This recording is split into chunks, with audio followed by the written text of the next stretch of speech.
You know that feeling when you wake up at 3 in the morning and your mind is racing with everything you need to do tomorrow? Your heart's pounding, your chest feels tight, and suddenly every single problem in your life is standing right there at the foot of your bed staring at you. Maybe it's work deadlines piling up like dishes in a sink you've been avoiding. Maybe it's family drama that won't quit. Maybe it's money problems or health scares or that relationship that's falling apart no matter how hard you try. And lying there in the dark, you feel like you're drowning in open air. I know that feeling. I've been there more times than I can count. And here's what nobody tells you about overwhelm. It's not actually about how much you have on your plate. I've seen people crumble under 3 simple tasks while others stay calm managing an empire. The difference isn't how much they're dealing with. It's how they're thinking about what they're dealing with. See, 2,000 years ago, there was this Roman emperor named Marcus Aurelius, and he had arguably one of the most stressful jobs in human history. He was running an empire that stretched from Britain to Egypt, fighting wars on multiple fronts, dealing with plagues that killed millions, managing senators who wanted him dead, and handling family tragedies that would break most people. And every single night, he sat down and wrote in his journal. Not because someone told him to, not because he was trying to become a famous philosopher, but because he needed a way to process the absolute chaos of his life. And what he wrote down became one of the most powerful psychological tools ever discovered. The Stoics called it the dichotomy of control, but that fancy name hides something beautifully simple. Something that can take you from that 3 a.m. panic to genuine peace in the time it takes to ask yourself 2 questions. Just 2 questions. That's it. And I'm going to walk you through them today. Not as theory, not as ancient philosophy that sounds nice but doesn't work in real life, but as a practical tool you can use the next time you feel like the walls are closing in. Because here's the truth that took me years to understand. Your mind is not your enemy. That overwhelming feeling isn't a character flaw or a sign that you're weak or broken. It's just your brain trying to protect you in the worst possible way. It's trying to solve every problem at once, right now, immediately, and that's like trying to drink from 10 fire hoses simultaneously. You're going to drown. But when you learn these 2 simple steps, something magical happens. The fire hoses don't go away. The problems are still there. But suddenly, you're not drowning anymore. You're standing on solid ground, clear-headed, knowing exactly what to do next. And that changes everything. The problem is that most people never experience this clarity. They spend their entire lives in the fog, making the same mistakes on repeat, never understanding why nothing changes. And it's not because they're not trying. It's because they're building on a foundation of sand. They're stacking habits on top of a mind that's fundamentally unprepared to sustain them. Let me tell you what I've learned through years of observation and painful trial and error. Your mind operates on 3 levels simultaneously. There's the surface level, your conscious thoughts, your immediate reactions, what you're aware of right now. Then there's the middle layer, your patterns, your habits, the automatic responses you've developed over years. And finally, the deepest layer, your core beliefs, the fundamental assumptions about yourself and the world that you rarely question, but that shape everything above them. Most people try to change at the surface. They decide to wake up early, and when their alarm goes off, they fight with themselves. Every single morning becomes a battle of willpower. They think the problem is discipline, so they try harder, push more, force themselves. But the real issue is 3 levels down. At their core, they believe they're not a morning person. That identity is anchored deep, and every morning, it's pulling against them like a riptide. This is why you can read 100 books on productivity and still procrastinate, why you can know exactly what you need to do and still not do it. Because knowledge lives on the surface, but behavior is controlled by the depths. Here's what the ancient Stoics understood that modern self-help often misses. Transformation doesn't happen through addition. It happens through excavation. You don't need to pile more techniques and strategies onto your life. You need to dig down and examine what's already there, built into the foundation. You need to question the beliefs you've been operating from without even realizing it. I spent years trying to build discipline while believing deep down that I was inherently lazy. Do you see the contradiction? Every achievement became evidence that I'd temporarily overcome my true nature, not proof that my nature was different than I thought. I was constantly swimming against myself. This is the exhausting mathematics of self-distrust. You discount your successes with a harsher formula than you apply to your failures. A failure is absolute proof. A success is a statistical anomaly that requires footnotes and asterisks. I remember explaining away every victory. I just got lucky with that project. They must have lowered their standards. Anyone could have done what I did with enough desperation. I spoke about my own accomplishments the way a prosecutor speaks about a defendant finding every possible explanation except innocence. And here's what made it truly suffocating. This kind of thinking becomes a second full-time job. I wasn't just doing the work. I was also maintaining an elaborate system of discrediting the work. Writing the code, then writing the internal commentary about how the code was probably trash. Having the conversation, then having a second conversation with myself about how I'd probably said 17 embarrassing things. It's like running a race while simultaneously narrating all the reasons you shouldn't be running, don't deserve to finish, and probably look ridiculous trying. The race itself becomes the smaller burden. The cruel efficiency of this pattern is that it's self-sustaining. Every time I succeeded despite believing I shouldn't, it felt like I'd barely escaped disaster rather than earned a result. Like I'd bluffed my way through a test I hadn't studied for, which meant the next challenge felt just as impossible as the last one. There was no accumulation of confidence, no compounding evidence. Every day, I started from scratch, trying to prove I had a right to be in my own life. And the silence around this makes it worse. Because when you're convinced you're fundamentally defective, you assume everyone else has their internal house in order. They must wake up feeling capable. They must move through their days without this constant auditing of whether they're allowed to exist as they are. So you perform. You construct an acceptable version of yourself and present that to the world, while the real you, the one you're certain is inadequate, stays hidden. This performance becomes so practiced that you forget where the mask ends and you begin. You laugh at jokes you don't find funny. You minimize your pain because someone else always seems to have it worse. You apologize for taking up space, literally apologize for existing in rooms, for speaking in meetings, for needing things that every human needs. I spent years saying, "I'm sorry," before nearly every sentence. Sorry for asking a question. Sorry for having an opinion. Sorry for being in the way when someone else walked into me. The apology became a verbal tick, a preemptive strike against potential rejection. If I diminished myself first, maybe others wouldn't have to do it for me. This constant self-erasure is exhausting. It drains you in ways that are hard to articulate to people who've never had to do it. You're not just going through your day. You're going through your day while simultaneously monitoring every word, every facial expression, every gesture to ensure you're not being too much or too little of anything. And here's what makes this particularly insidious. This hypervigilance often gets labeled as sensitivity or overthinking. People tell you to relax, to not take things so personally, to just be yourself. But they don't understand that being yourself feels like a luxury you cannot afford. The stakes are too high. You've learned through repeated experience that authenticity leads to rejection, so you edit yourself constantly. The tragedy is that this self-monitoring is often invisible to others.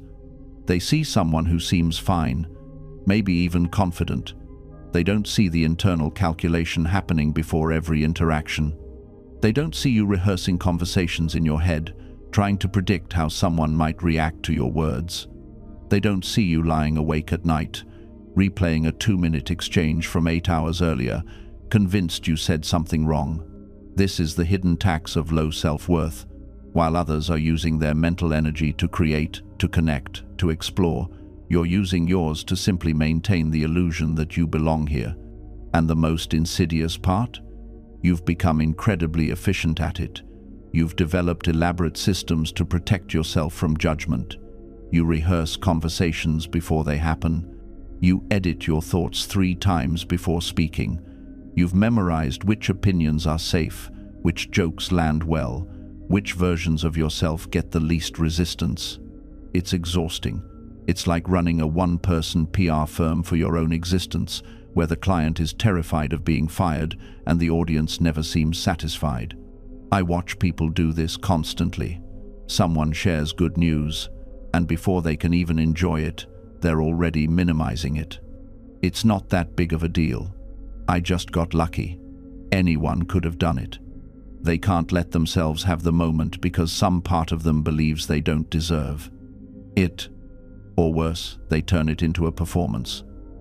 The news isn't shared, it's announced, performed, decorated with just enough humility to seem genuine, but calculated enough to harvest validation. And afterwards, they check. Did it land? Was it enough? Should I have said it differently? This is what low self-worth does. It turns every interaction into a transaction where you're trying to break even on your right to exist. I've seen people literally apologize for taking up space. Sorry, I know this is probably dumb, but. Sorry to bother you, but.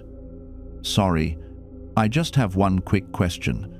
They're preemptively trying to soften the blow of their own presence, as if existing in someone else's awareness is inherently an inconvenience. And here's the thing that breaks my heart. When you operate from this place long enough, you start attracting people who confirm it. Because the people who treat others well, who value reciprocity and respect, they see you diminishing yourself, and it makes them uncomfortable. Not because they judge you, but because they can't reach you.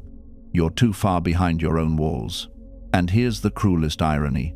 You're pushing away the very people who might help you see clearly. The ones who could reflect back a truer version of yourself, who could gently say, "You deserve better than this." You've already built the moat too wide for them to cross. So you're left with the voice of the person who hurts you, and your own voice, which has learned to parrot theirs. And both are telling you the same lie, that love is supposed to hurt a little, that you're asking too much, that if you were just better somehow things would be different. But let me tell you what I learned after years of repeating this pattern. The problem was never that I loved too much. It was that I had no idea what love actually looked like. I thought love was intensity, the churning stomach, the constant wondering, the relief when they finally texted back. I thought the drama meant passion, the unpredictability meant excitement, the pain meant depth. I didn't realize I was confusing love with anxiety. Real love, the kind that actually nourishes you. It feels shockingly calm by comparison. It doesn't spike your cortisol. It doesn't make you check your phone 40 times an hour. It doesn't leave you lying awake at 3 in the morning, analyzing their tone, replaying conversations, trying to figure out what you did wrong. And when you've been conditioned to associate love with that adrenaline, with that constant low-grade panic, actual healthy love can feel boring, unexciting, like something's missing. What's missing is the suffering, and your nervous system doesn't know what to do with that. So you might even sabotage it, start fights for no reason, create tests, pull away to see if they'll chase you. Because if they're not making you suffer at least a little, how do you know it's real? This is what I mean when I say we have to unlearn love before we can learn it properly. We have to sit with the discomfort of someone being consistently kind and realize that kindness isn't a trap. We have to let someone be reliable and not interpret their steadiness as lack of passion. We have to stop confusing chaos with chemistry. Because here's what nobody tells you about healing from a difficult relationship. The calm feels wrong at first.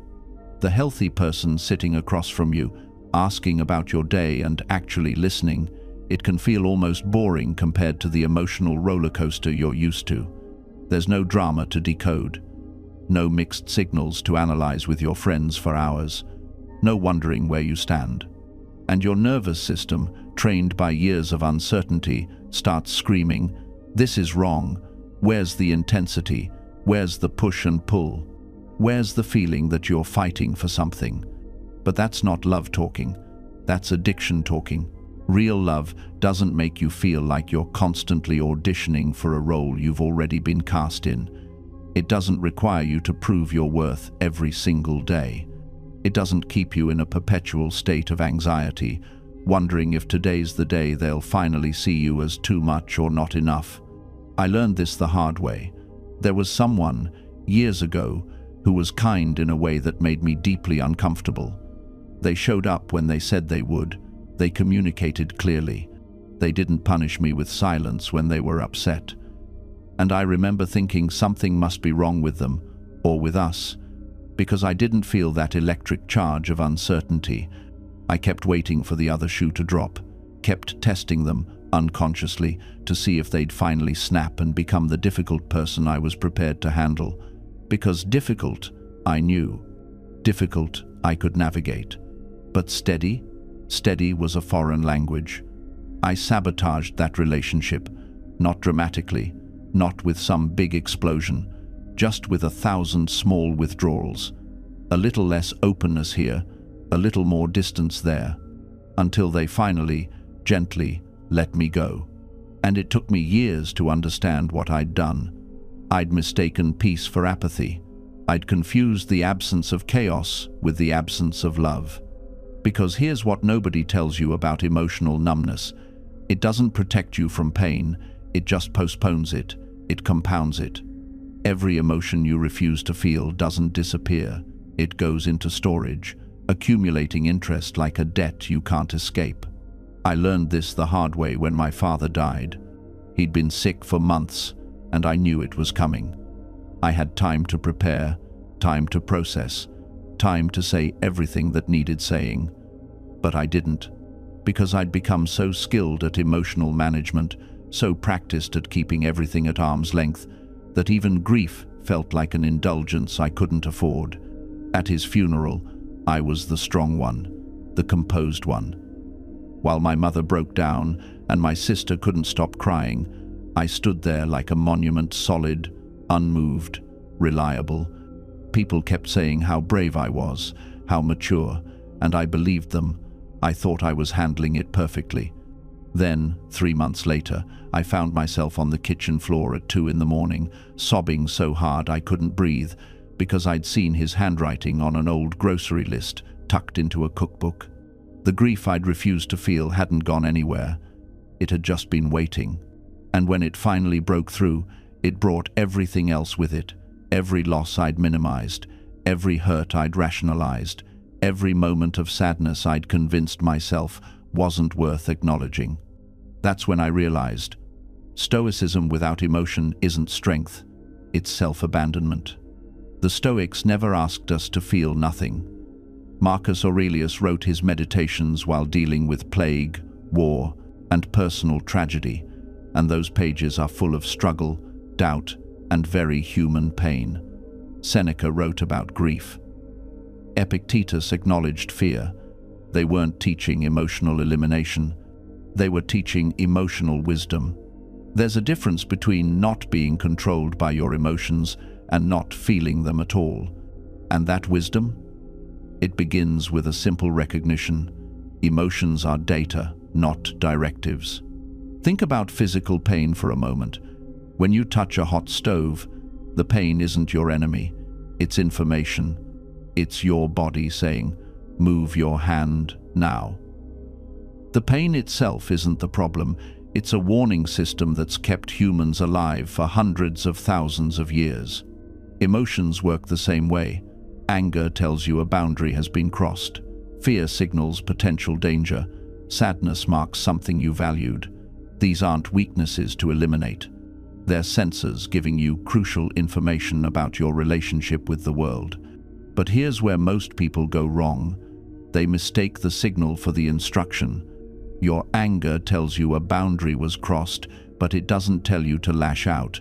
Your fear signals danger, but it doesn't tell you to run from everything uncomfortable.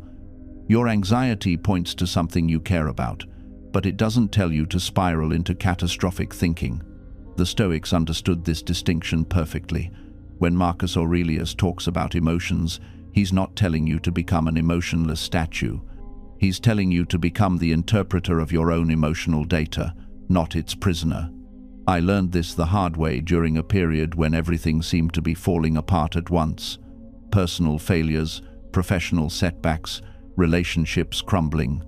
The emotions were overwhelming waves of anxiety, surges of anger, deep pools of grief.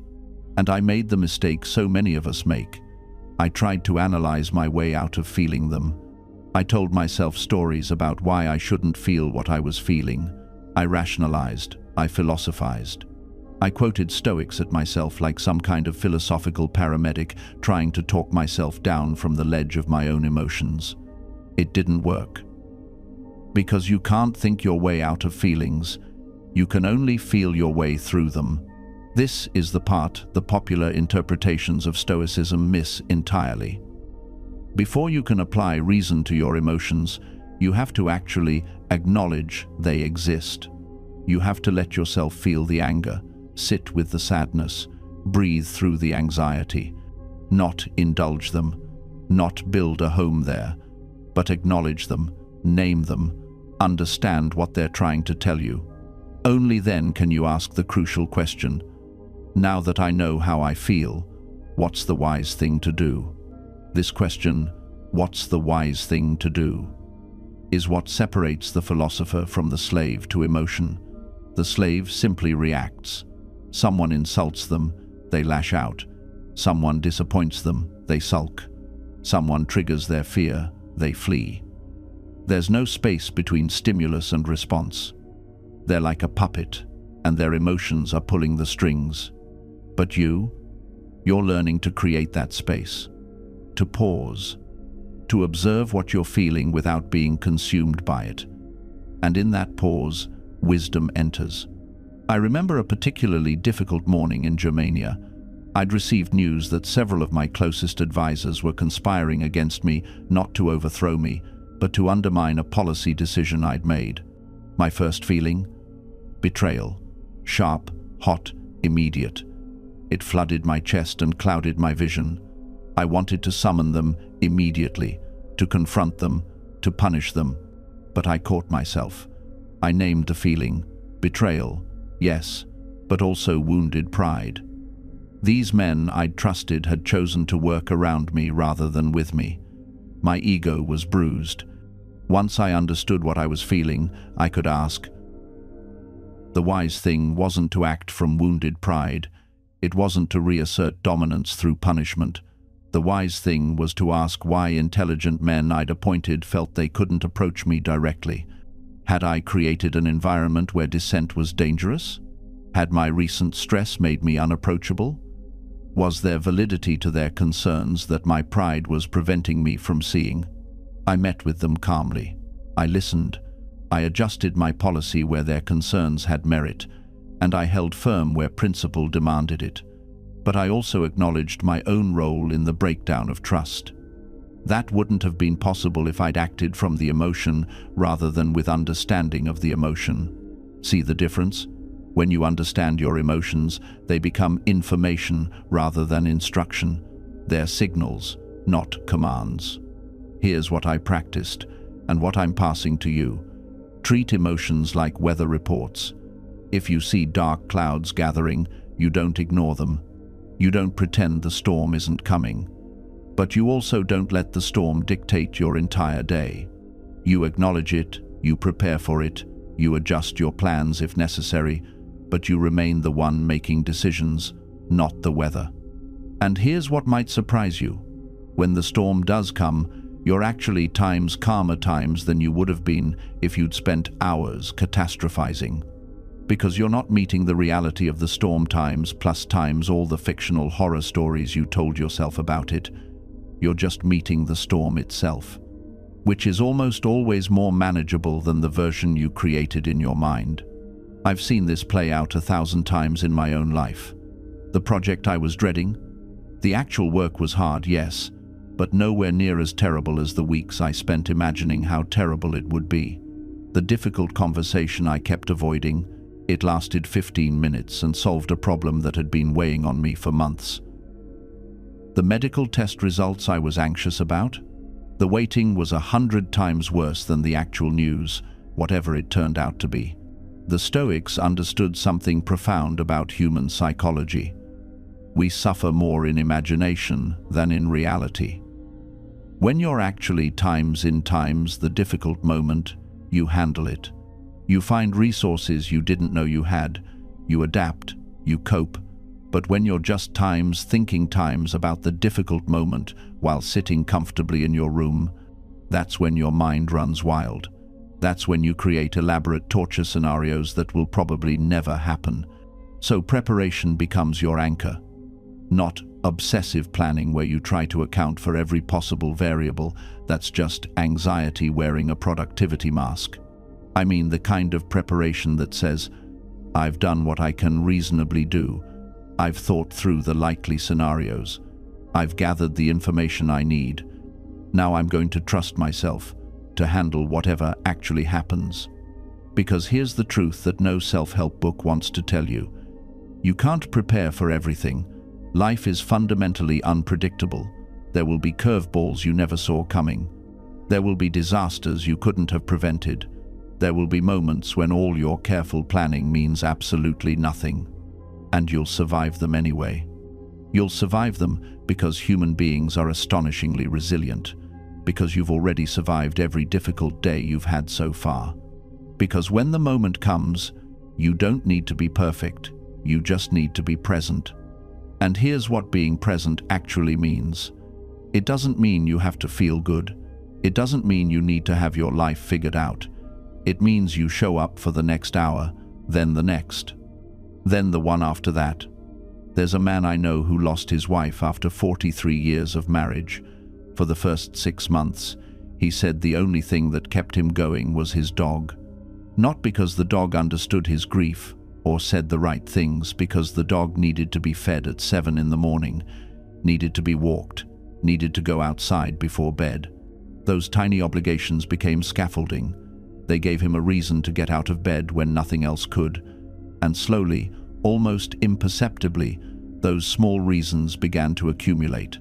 He started noticing the weather on his walks, started talking to neighbors again, started, eventually, living again, not the same life, but a life nonetheless. This is what I mean about not needing to be heroic. You don't climb out of darkness in one dramatic moment. You inch your way out, one mundane task at a time, one conversation, one meal, one decision to stay when leaving feels easier. And you need to understand something crucial. The people telling you to just think positive, to just choose happiness, to just change your mindset, they're not wrong because they're malicious. They're wrong because they're treating complex human suffering like it's a light switch, like you can just flip it and everything changes. But you're not a machine with a simple on-off mechanism. You're an ecosystem. Your layers of biology, history, chemistry, experience, trauma, hope, fear, and possibility, all interacting in ways so complex that even you don't fully understand them. So, when someone suggests that your depression or your anxiety or your grief is just a matter of perspective, what they're really revealing is the limits of their own experience. They've never stood where you're standing. They've never felt the weight you're carrying. And that's okay. Not everyone will understand. In fact, most people won't. But you're not looking for most people to understand. You're looking for 1 or 2, maybe 3.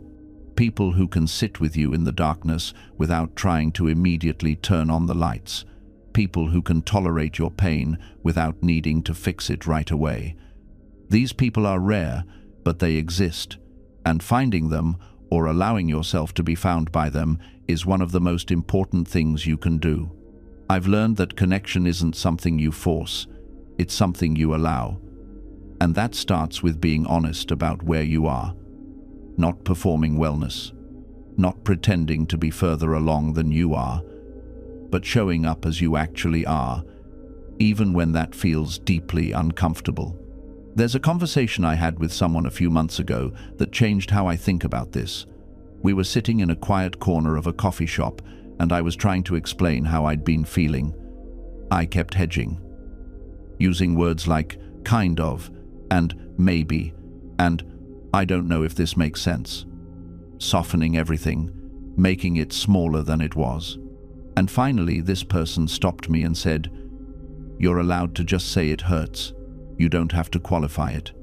That hit me harder than it should have, because I realized I'd been doing that for years, minimizing, contextualizing, adding disclaimers to my own pain, as if I needed to justify feeling it, as if other people's suffering somehow invalidated mine. But pain doesn't work that way.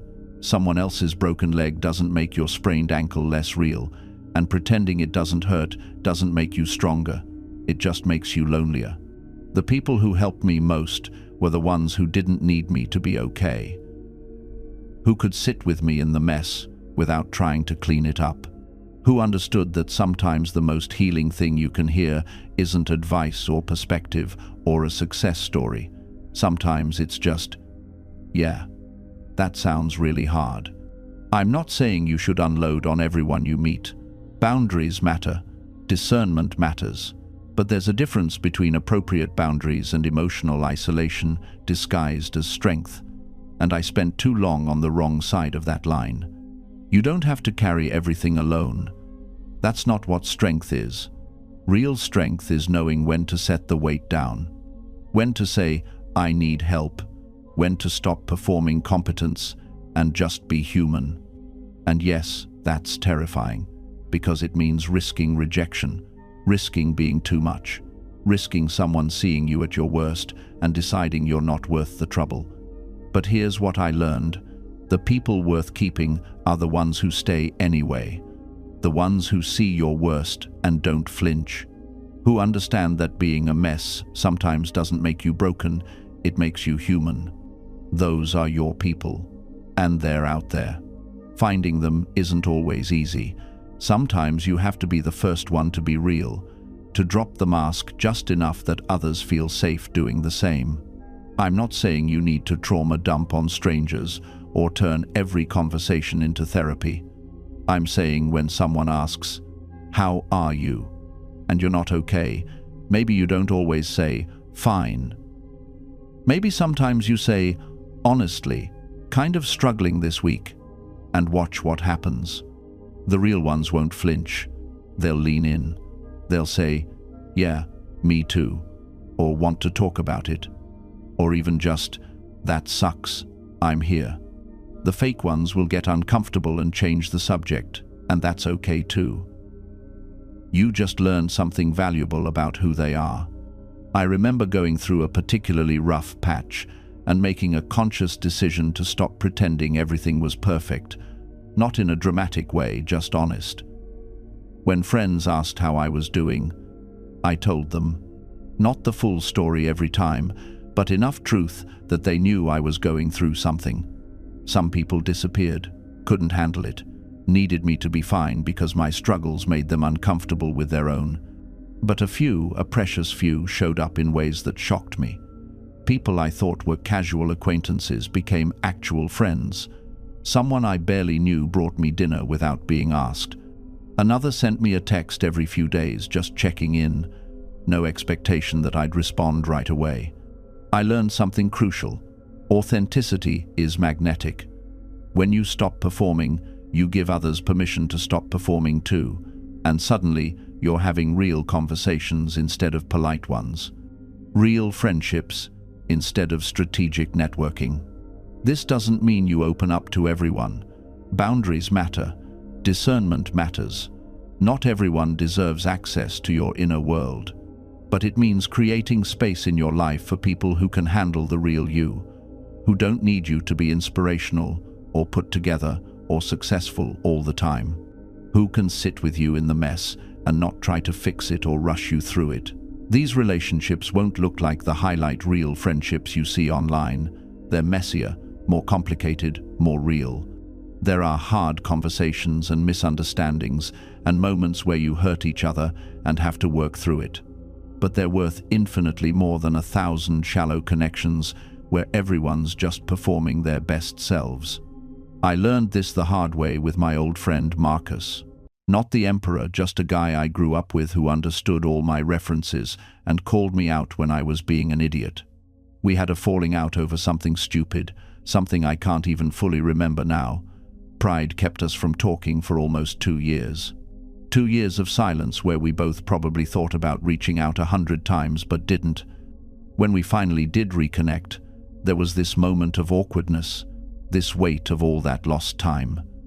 But then we talked. Really talked. About why we'd been hurt, about how we'd both been stubborn, about how much we'd missed having each other around. And you know what? That friendship came back stronger. Not because we'd maintained a perfect streak of daily messages, but because we chose to show up for the messy work of reconciliation. The algorithm doesn't prepare you for that. It doesn't teach you how to say, "I was wrong," or "I miss you," or "Can we try again?" It just shows you new people, new content, new distractions. But the things worth having are rarely easy. And the connections that actually nourish your soul are the ones that require you to be more than a curated highlight reel. They require your full, flawed, complicated humanity. They require you to show up on the days when you're not funny or insightful or even particularly likable. They require you to extend grace and receive it in return. Here's something I wish someone had told me earlier. You don't need a massive network. You need a few people who know you, really know you, who've seen you at your worst and haven't left. Who you can call at 2 in the morning, not because something catastrophic happened, but because you had a weird thought and knew they'd get it. That's wealth. That's what actually matters when you're lying in bed at night, taking stock of your life. And here's what I've learned about building that kind of wealth. You can't fake it. You can't strategy your way into it. You can't optimize for meaningful connection the way you optimize an investment portfolio. It requires something our culture has almost forgotten how to do. You have to be present. Fully, deeply present with another human being, without your phone in your hand, without one eye on the clock, without mentally drafting your response while they're still talking. I was terrible at this for years, genuinely terrible. I'd be sitting across from a friend at dinner, nodding along, making the appropriate facial expressions, but internally I was somewhere else entirely, planning my next project, replaying an argument from 3 days ago, wondering if I'd locked my car, anything but actually being there in that moment with that person. And the cruel thing is, people can tell.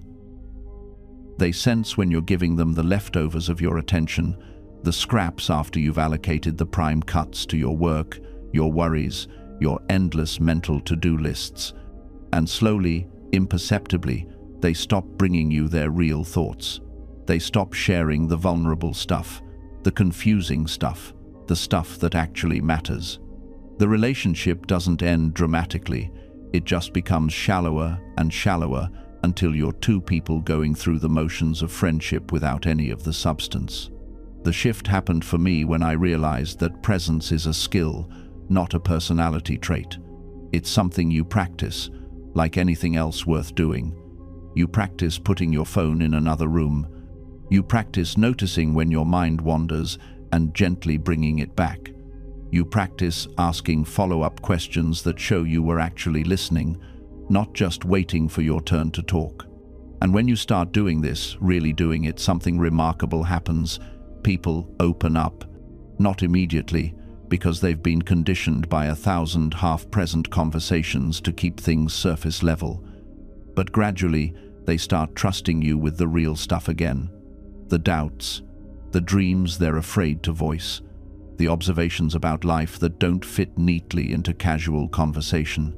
And here's what I learned, sitting in that diner, watching that old man.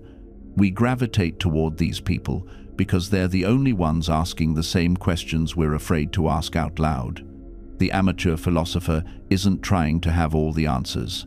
They're trying to figure out which questions are worth asking. And that's harder. That's so much harder. I started noticing a pattern. Every amateur philosopher I've met has this one thing in common. They all have a moment they keep coming back to. Some observation about human nature, some paradox they can't resolve, some question that won't leave them alone. For the diner guy, it was this. Simple question, devastating implications. He'd bring it up every few weeks, turning it over like a stone he found on the beach, examining it from different angles, not trying to solve it, letting it reshape how he saw everything else. That's the thing about amateur philosophers. They don't move past their questions. They move times with times them. They let those questions become part of their internal landscape. They build their entire worldview around the questions they can't answer, rather than pretending they have answers they don't. Meanwhile, the rest of us are out here Googling how to be happy and implementing productivity systems and following routines that promise transformation. We want solutions. We want steps 1 through 5. We want before and after pictures. The amateur philosopher is sitting there going, but what if the question itself is the point? What if sitting with uncertainty is more honest than pretending we've figured it out? And that thought, that simple reframe, makes most people incredibly uncomfortable.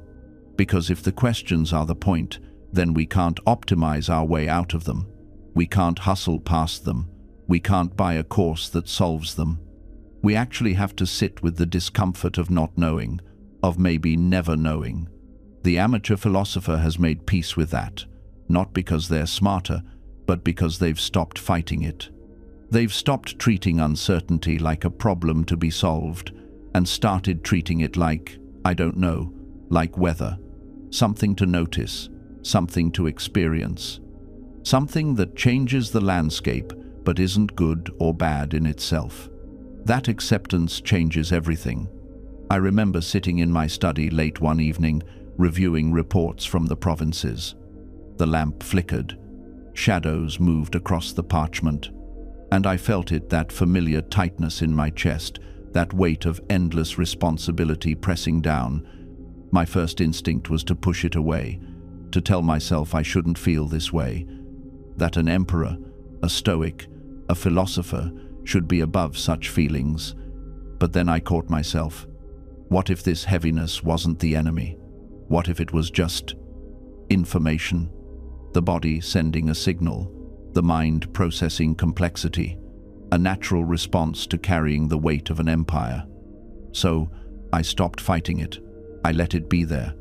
I observed it like I would observe storm clouds gathering on the horizon, something happening, something real, but not something that required me to collapse under its weight.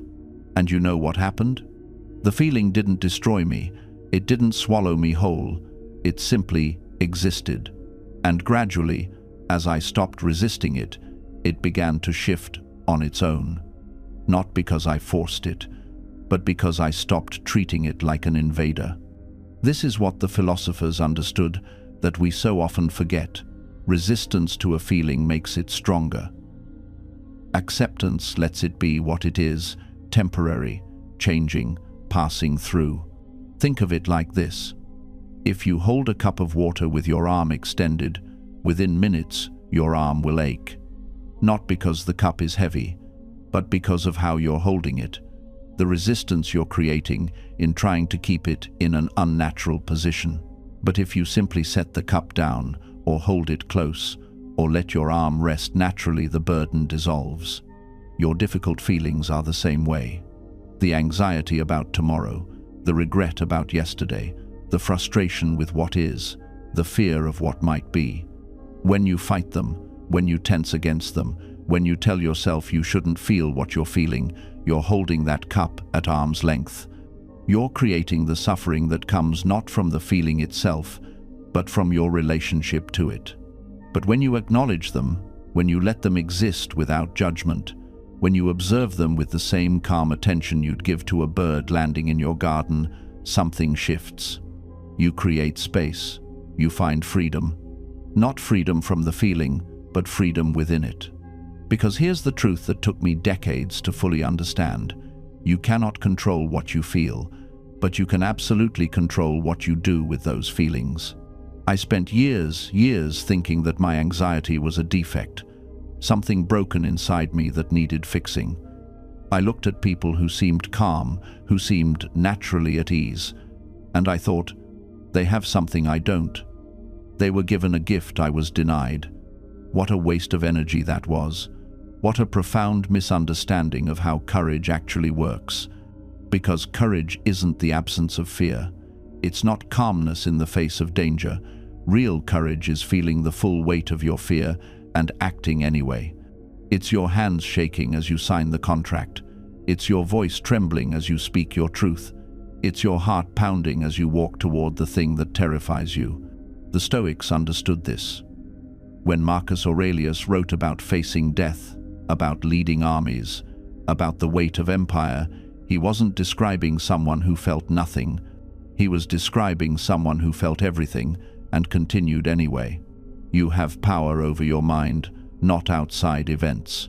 Realize this, and you will find strength. Not power over your emotions, power over your mind, your choices, your actions. This is where most people get stuck. They feel anxious, and they think, I can't do this until the anxiety goes away. They feel inadequate, and they think, I need to feel confident first. They feel afraid, and they wait for the fear to subside before they move. But that's backwards. That's completely backwards. Action comes first. The feeling follows. You don't wait until you feel brave to act bravely. You act bravely, and sometimes, not always, but sometimes the feeling catches up later. I've given hundreds of speeches now. Hundreds. And you know what? I still get nervous before almost every single one. My stomach still tightens. My mind still whispers those same old doubts. But now I know something I didn't know at 24. Those feelings are just weather patterns moving through. They're not stop signs. They're not evidence that I'm not ready. They're just feelings. And feelings, as powerful as they are, don't get to make my decisions for me. This distinction changed everything for me. Literally everything. Because once I stopped waiting to feel ready, once I stopped letting my emotions hold veto power over my actions, entire new worlds opened up. And here's what actually happened. I discovered that courage isn't the absence of fear, it's acting despite it being present. It's not that warriors feel no fear before battle. It's that they've learned fear is just another passenger on the journey, not the driver. I started treating my emotions like weather. You know how you check the weather before you leave the house? You see it's raining, and you think, okay, it's raining. Do I need an umbrella, or will I just get wet? You don't stand at the door arguing with the rain, trying to convince it not to exist. You don't wait for perfect sunshine before you step outside. You acknowledge the conditions, and you move anyway. That's exactly how I began approaching my emotional state. Anxious? Okay, noted. I'm anxious today. Does that change what needs to be done? No, so I do it anyway. Tired? Yes, I feel that, and I'll rest when it's time to rest. But right now, this task still matters, so I do it with whatever energy I have. The Stoics had this practice they called premeditatio malorum, the premeditation of evils. Sounds dark, doesn't it? But it's incredibly practical. Before important events, they'd imagine everything that could go wrong, not to catastrophize, but to prepare, to rob those fears of their power. I started doing this before difficult conversations, before challenges, before anything that scared me. I'd sit quietly and ask, what's the worst that could actually happen? And then, could I survive that? Almost always, the answer was yes. And suddenly, the fear lost its teeth. Because fear feeds on vagueness. It grows in the dark spaces of what if. But when you drag those fears into the light and examine them specifically, you realize most of them are paper tigers. They look fierce from a distance, but up close, they're just shadows. This is how discipline becomes freedom. Yes, freedom. I know that sounds contradictory. We think of discipline as restriction, as limitation, but it's actually the opposite. Discipline is liberation.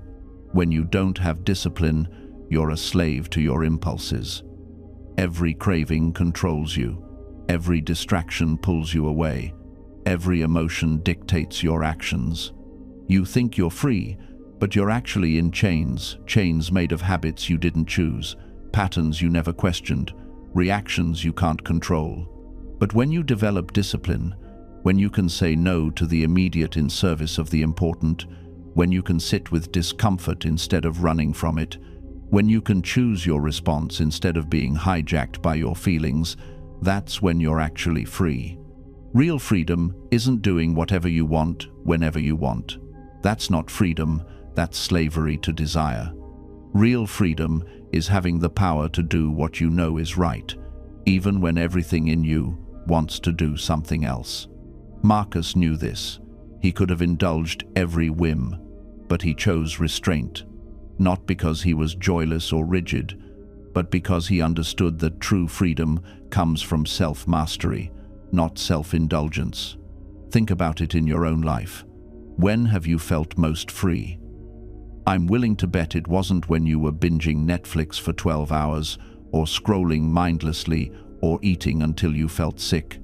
It was probably when you accomplished something difficult, when you kept a promise to yourself, when you did the hard thing and felt proud afterward.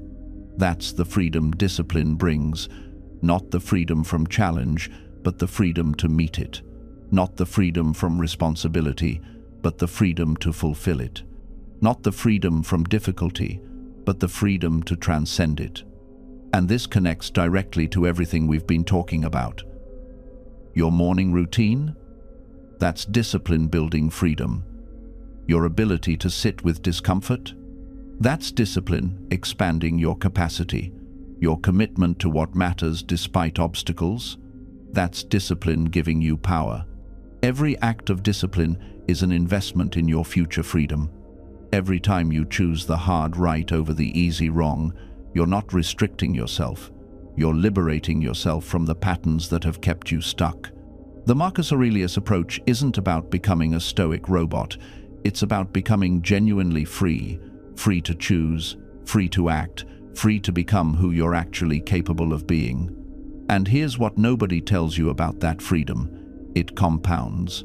Like interest in a bank account you forgot you had, every disciplined choice you make today makes the next one easier tomorrow. Not because life gets easier, but because you get stronger. I watch this in my own life constantly. The first time I chose to write instead of scroll, it felt like moving a boulder. The 100th time, it's just what I do. The discipline became identity, and that's when everything changes. Marcus wrote about this transformation. He called it living according to nature, but not the nature of comfort and ease, the nature of what you're designed to be. An oak tree doesn't struggle to be an oak tree, it just grows according to its nature. But here's the thing, unlike a tree, you have to choose your nature. You have to decide, every single day, whether you're growing toward strength or shrinking toward comfort. And let me be brutally honest here, most people never make that choice consciously. They drift, they react, they let circumstances decide who they become. They wake up at 40, 50, 60 and wonder where their life went, why they feel so empty despite having everything they thought they wanted. Marcus would say that person wasted their life, not because they didn't achieve enough, but because they never lived deliberately. They were passengers in their own existence. You don't have to be that person. But here's the cost of avoiding that fate. You have to become comfortable being uncomfortable.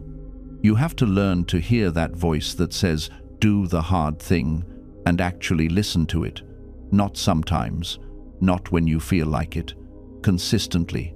Because discipline isn't a personality trait you're born with, it's a skill you build, one choice at a time, and like any skill, it starts terrible.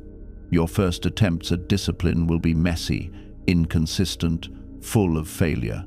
That's not a sign you're not cut out for it. That's a sign you're actually doing it. The Stoics understood something modern self-help gurus miss. Transformation isn't comfortable. Growth hurts. Becoming who you're capable of being means killing off who you've been. And that process isn't Instagram ready. It's not a clean 30-day challenge with before and after photos. It's showing up on the day you don't want to. It's choosing the difficult conversation over comfortable silence. It's doing your work when no one's watching and no one will ever know you did it. That's where real freedom lives. Not in having no obligations, but in meeting them. Not in having no struggles, but in facing them. Not in the absence of difficulty, but in your response to it.